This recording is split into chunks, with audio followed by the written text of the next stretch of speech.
Welcome everyone to the 5th episode of Ability Academy. Today we will be taking a look at the Solar Power, Quick Feet, Sniper, Technician, Mold Breaker, Super Luck, Aftermath, Anticipation, Pickpocket and Defiant abilities.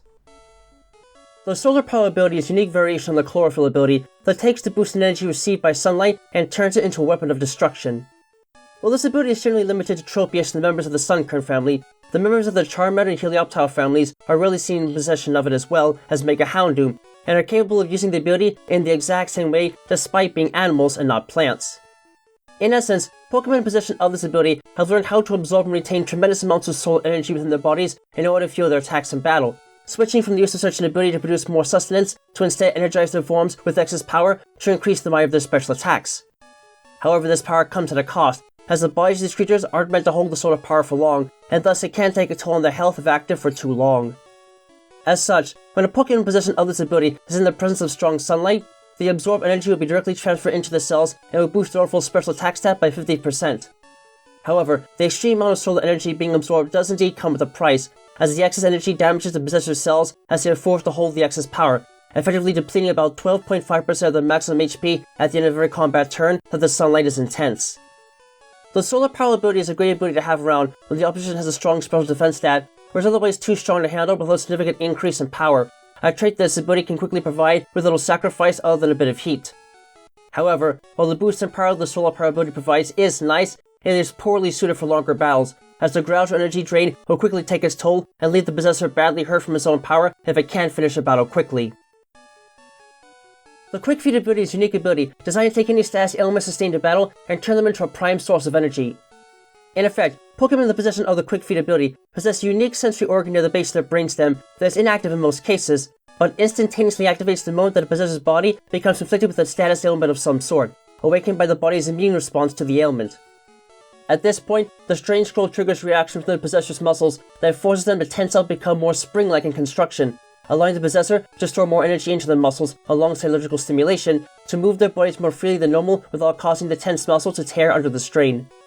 This helps them to move more quickly than normal and thus hopefully escape from whatever solar creature has crippled them for the sake of harming them further. In battle, when the possessor of this ability is inflicted with a status condition of some sort, the bodily response to the infliction will have the effect of increasing the possessor's speed stat by about 50%, and will even do so in the presence of paralysis, completely negating the reduction in speed it would otherwise create. Outside battle, this ability also makes the possessor a bit more limber and difficult to track in the wild, scaring away other creatures in confined areas in the process, and decreasing the overall chance of finding wild Pokemon when they're at the front of a party or otherwise outside the capture device. The Quick Feet ability is difficult to use offensively in most cases, but nonetheless works as a great defensive play against opponents that favor status conditions to slowly whittle away at a target without having to attack much at all. This ability can particularly be a powerful counter against paralysis, as it will effectively negate the condition's reduction in speed and ensure the opposition cannot get an easy win by simply being faster than the possessor in battle. Moreover, the fact that this ability can decrease the chance of countering wild Pokemon can make life easier for trainers that are trying to get through a densely packed area such as a forest without having to deal with many wild Pokemon. However, the fact that the ability does decrease the chances of encountering wild Pokemon can equally make it an issue when a trainer is looking to battle or otherwise capture wild Pokemon in confined areas. The Sniper ability is a devastating ability designed to give Pokemon their already natural crack shots the chance to use their expert accuracy to deal severe damage in battle. Pokemon in possession of this ability are known for their capacity to strike targets both accurately and swiftly with little backlash to surprising distances. As a consequence, the natural sniping abilities have been honed into a legitimate ability that makes them far more dangerous than normal. To put it another way, they are naturally able to target the exact weak points of many opponents with such extreme power and precision that, while they might not be guaranteed to inflict critical hits more so than other Pokemon, when they do hit, they can hit a point of maximum damage far more effectively than normal, in turn increasing the power of said critical hits dramatically. In effect, when a Pokemon in possession of this ability manages to score a critical hit, the sheer precision of the attack to strike the weakest part of an opponent's weak point heavily amplifies the heightened nerve response within the target, in turn increasing the damage done by the attack from 150% to 225% of its normal value. The Sniper ability is the perfect weapon for a strategist that enjoys using critical hits to deal both massive damage and negate any defensive measures the opponent has enacted, and can effectively reduce them to a quivering mass in a much shorter duration of time than would otherwise be possible. The Technician ability is a fairly unorthodox ability that takes advantage of Pokemon's capacity to execute lower power moves with extreme precision and effectiveness in battle. It is still unknown how exactly the Technician ability actually works, but it is believed that the Pokemon capable of possessing it are designed to be more combat effective at a young age than most other creatures, likely for the sake of survival, and trying to mean that they can execute weaker moves in battle with vigor and power unlike most others. This added power doesn't really apply to most stronger moves though, raising an intriguing mystery as to how there's such a difference and how these attacks are treated differently by this inherent ability. And while this might limit its effects to some degree, it allows those in possession of the ability to maximize the damage the most basic attacks can deal, and in turn renders them a far more dangerous force to be reckoned with at a young age and even into adulthood. In battle, as long as the ability is active, the attacks used by Pokemon in possession of the ability that have a base power of 60 or less will have the damage boosted by 50%, rendering them much stronger than normal in the process. The Technician ability is a unique ability that opens up an entirely new form of combat, namely endurance combat, that can allow a Pokemon selection of weak moves to quickly turn them into fairly damaging strikes that are both damage efficient and cost little stamina to execute, in turn infuriating opponents that manage to go through most if not all of their PP reserved for their best attacks within the first few turns of battle. The Mold Breaker ability is a devastating ability that is still poorly understood, but nonetheless offers trainers a unique ability to completely eliminate the effectiveness of their opponent's ability if it poses a danger to their offenses in battle. In truth, little is known about how the Mold Breaker ability actually works, and the limited species it is found amongst are considerably disparate in terms of type, body construction, and power.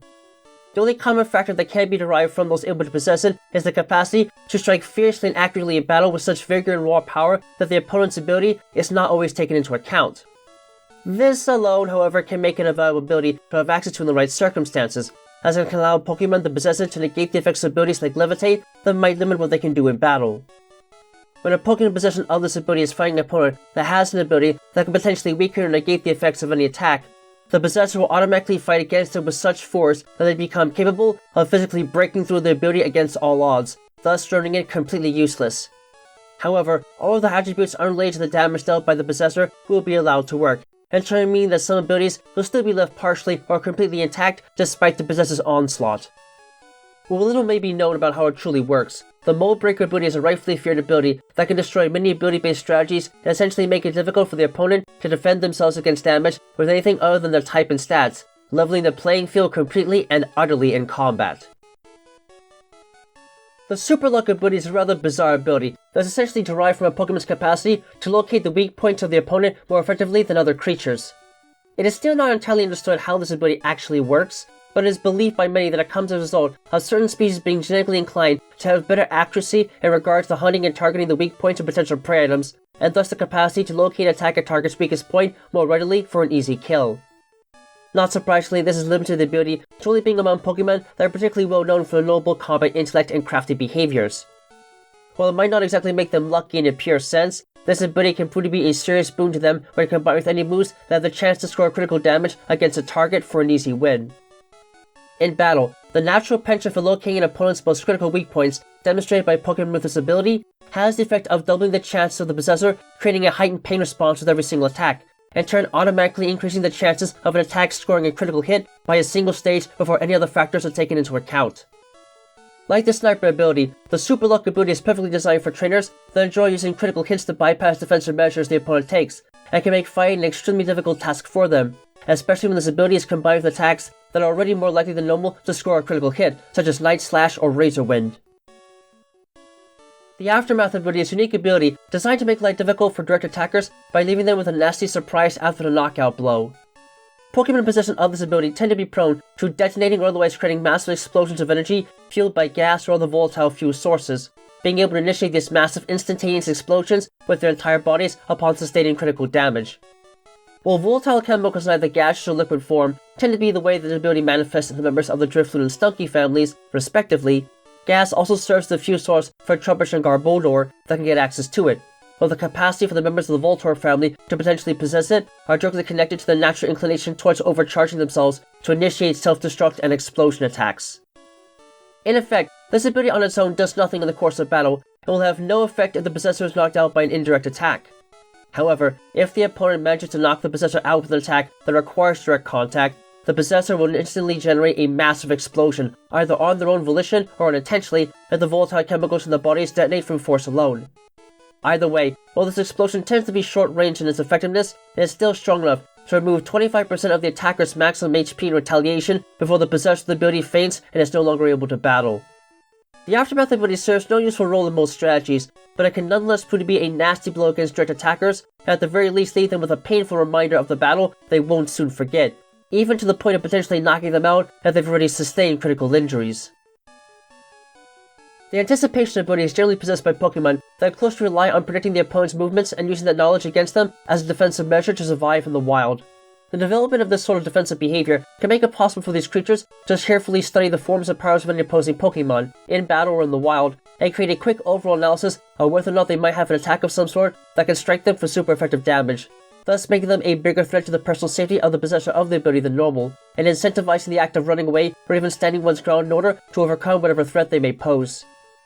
When a Pokemon in possession of the Anticipation ability enters the battlefield, advanced sensory nerves within their bodies will unconsciously analyze the physical structure of their opponent and search for any chemical odors that may otherwise indicate what elemental types of attacks the opponent is able to use in battle if needed.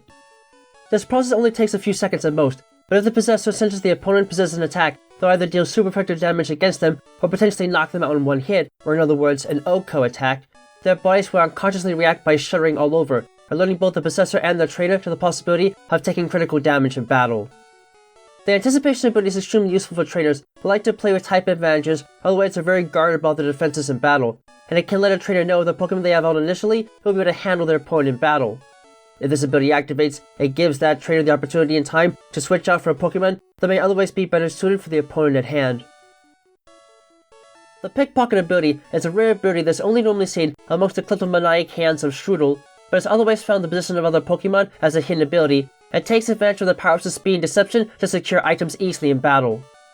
Pokemon in possession of this ability are different from other members of the same species in that they have mastered the art of thievery from a young age, and are able to quickly snag the held item of another Pokemon without making enough of a distraction to alert the other party of the actual theft.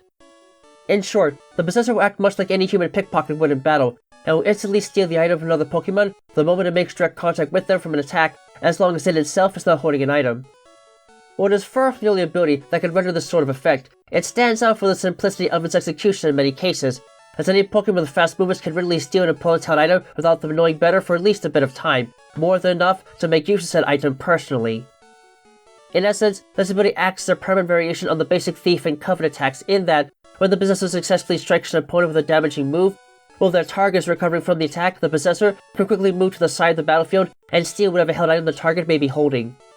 This will obviously fail if the possessor already has a held item on them, but the ability is otherwise impossible to overcome, as the future sight Doom Desire attacks are the only attacks that will not provide the opportunity to steal the opponent's held item due to their unique execution style.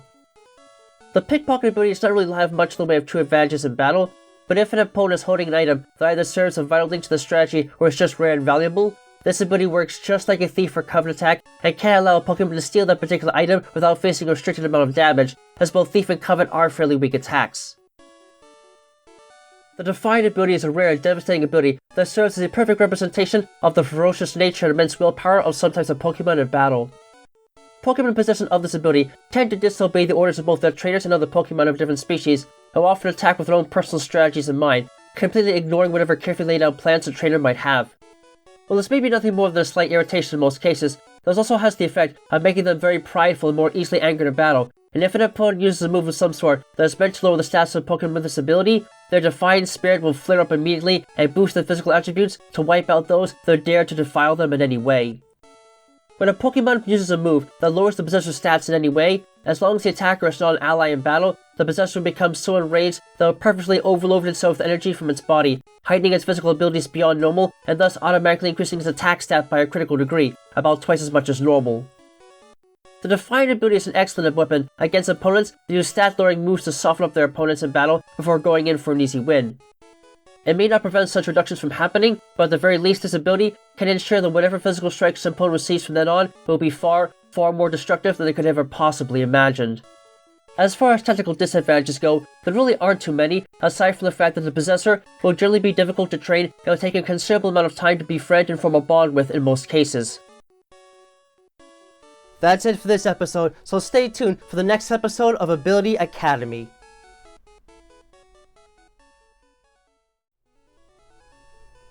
Thank you all for watching this video. It is a great pleasure to share with you all the fruits of my research and all the positives it gives to understanding the wonderful creatures we call Pokemon and how their powers and behaviors function in their world.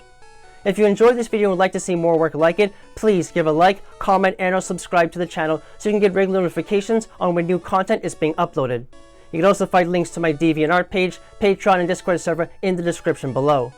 Please, join me on this road to seeing what the world of Pokemon has to share with us, and the many mysteries and wonders that keep us all coming back for more.